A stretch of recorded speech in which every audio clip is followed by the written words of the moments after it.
अवधूत चिंतन श्री गुरुदेव दत्त. माझ्या सर्व साधक बंधूंना नमस्कार.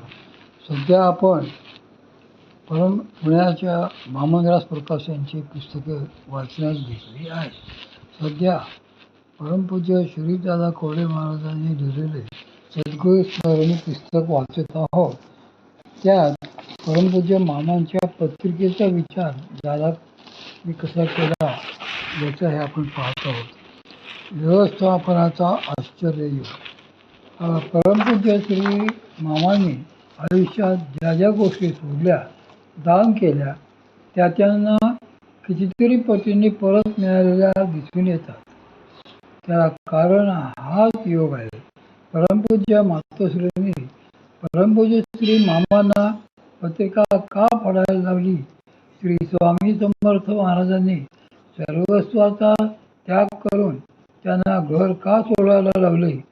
परमपूज्य योगीराज श्री गुरुजी महाराजांनी त्यांना आश्रमात न राहता आश्रम सोडून स्वतंत्र कार्य का उभे करण्यास लावले? या सर्व प्रश्नांची उत्तरे हा योग लक्षात घेतल्यास मिळतात. पत्रिका फाडल्यामुळे त्यांना ज्योतिषाचे आश्चर्यकारक ज्ञान प्राप्त झाले, पण सोडल्यामुळे त्यांना आपुलकीची, प्रेमाची, श्रद्धेची अनेक घडे मिळाली. वासुदेव निवास आश्रम सोडून सद्गुरू प्रदत्त कार्य सुरू केल्यावर ते प्रचंड जोमाने विस्तारले. एवढेच काय, पण आपले सर्वस्व देवांच्या चरणी अर्पण केल्यामुळे देवच त्यांचे झाले. विधात्याची ही लीला मती गुंगवून टाकणारी आहे. या त्यांच्या विलक्षण योगाचा एक प्रसंग माझ्या डोळ्यासमोर घडलेला अजूनही जसाच्या तसा आठवतो आहे. 1981 साली आम्ही सगळे भक्तिभात्रेबरोबर कुरोपूरला गेलो होतो. तेथील ही हकीकत आहे. नेहमीच्या प्रथेप्रमाणे परमपूज्य श्री मामांनी तेथील लोकांना आपल्या जवळची खूप वस्त्रे वाटून टाकली. त्यातली नवीन कोऱ्या धोतरजोड्या, लुगडी, उपरणी वगैरे आणलेली नवीन वाटण्याची वस्त्रे संपून गेली. तरीही लोक येतच होते. शेवटी त्यांनी आपली वळकटी उघडून त्यातील नेसूची सर्व धोतरे वाटून टाकली. आता फक्त त्यांच्या अंगावर एकुलते एक धोतर उरले होते. विशेष म्हणजे मागणारा माणूसही एकच उरला होता. त्याने निशंकपणे पंचा नेसला.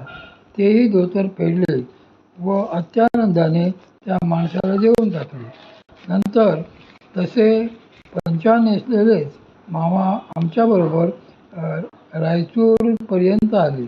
रायचूरला एका गृहस्थाने पाद्यपूजा करून त्यांना एक नवी उंची धोतरजोडी अर्पण केली आणि नंतर दुसऱ्या दिवशीपर्यंत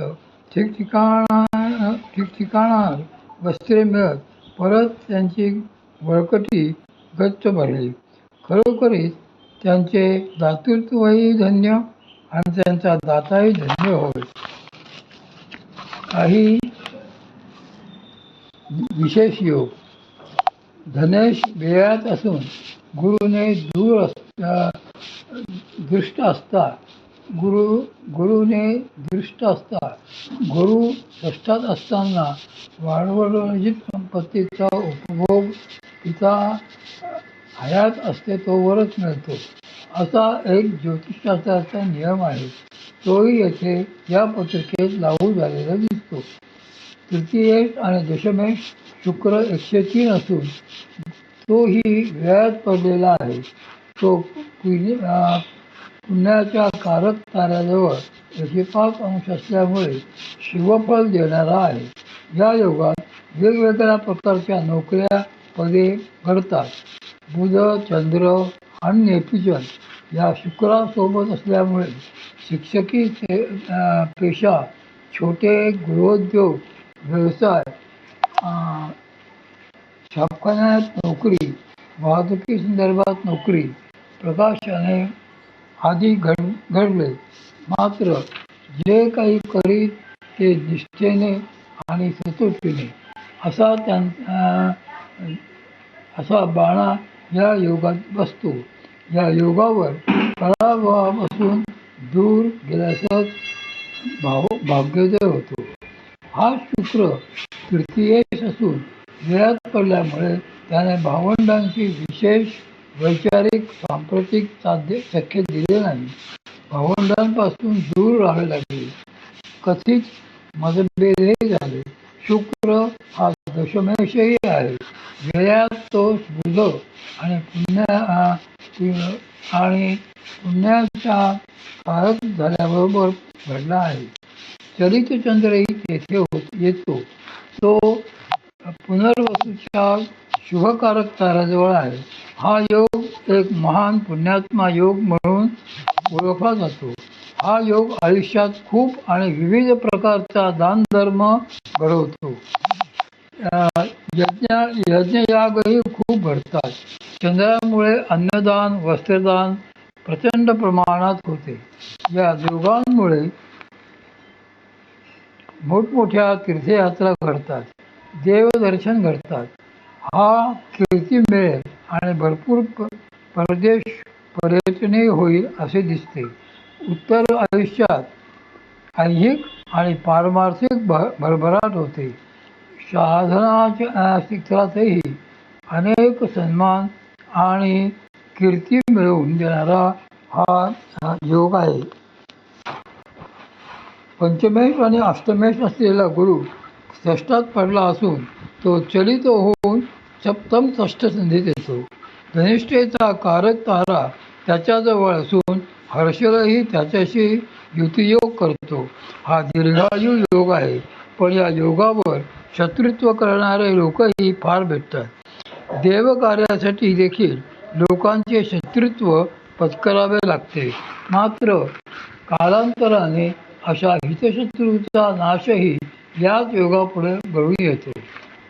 पंचम स्थानावर रवीची पूर्णदृष्टी असल्यामुळे आणि तो लग्नेशी असल्यामुळे शक्ती उपासना प्राप्त होऊन त्यात असामान्य सफलता आणि पूर्णता मिळेल हे दर्शविते.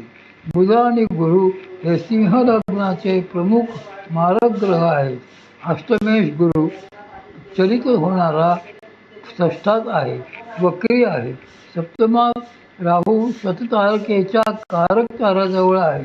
त्यावर मंगळाची दृष्टी आहे. त्यामुळे द्रवपदार्थातून आणि धातूतून विषबाधा झाली. बुध व्ययात आहे. त्यामुळे हितशत्रूंकडून पदोपदी अडथळे जाणवतात. बुध हा धनेश लाभेश असल्यामुळे मित्रांकडून आणि विश्वासू अशा मित्रवत लोकांकडून विश्वासघात आणि धननाश दर्शवितो. बुध महादशेतच मातृवियोगाचे घडला. याच महादशेत बुध हा चंद्र नेपिचन या ग्रहांबरोबर व्ययात पडलेला असल्यामुळे जलसमाधी मिळणार होती. त्यातून देवकृपेने परमपूज्य श्री मामा बचावले. लोकोत्तर योग आणि राजयोग